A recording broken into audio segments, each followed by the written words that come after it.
We'll get to our witnesses here in a second. We'll do some opening statements and then hear their testimony, but we appreciate everyone being with us this morning, especially our three important witnesses. Today is tax day. Deadline for American taxpayers to file their taxes with the Internal Revenue Service.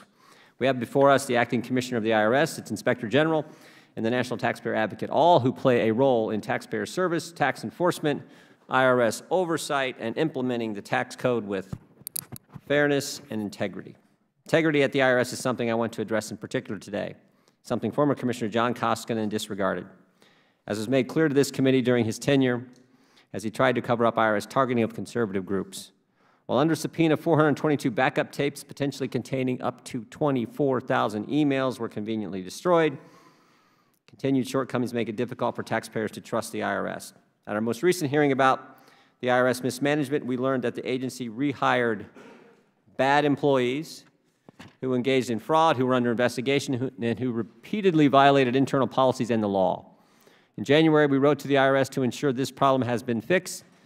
Today, we plan to hear an update on whether full compliance is actually in place.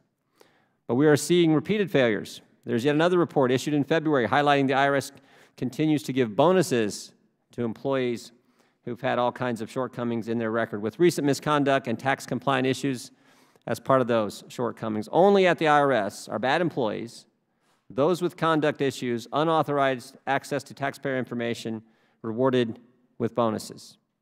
Another area of concern is the IRS's implementation of the employer mandate. In April of 2017, TIGTA assessed the IRS was not capable of starting to implement Obamacare's employer shared responsibility provision, finding processes were not functioning. But then in March, TIGTA issued a report finding that the process to identify employers subject to the employer mandate needed improvement. The Inspector General is reporting problems for the IRS enforcing the employer mandate, yet last November, when Mr. Koskinen was heading out the door, the IRS decided to start collecting penalties from companies going all the way back to 2015. I know many members have concerns about this and will have questions about this, in particular Congressman Heiss from Georgia.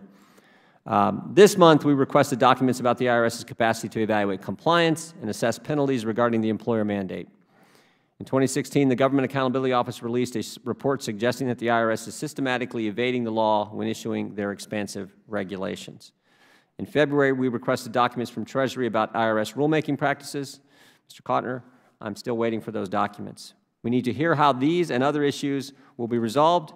The American people are tired of this pattern of IRS abuse. It is time for the Internal Revenue Service to fulfill its duties with fairness and integrity. Thank you to our witnesses for appearing here today on Tax Day, and I look forward to your testimony. And with that, I think we'll allow our Democrat colleagues, the ranking members, to offer their opening statements if they wish when they arrive. But I will turn now to the gentleman from Georgia, Mr. Heiss, for an opening statement, and then we'll get right to our witnesses.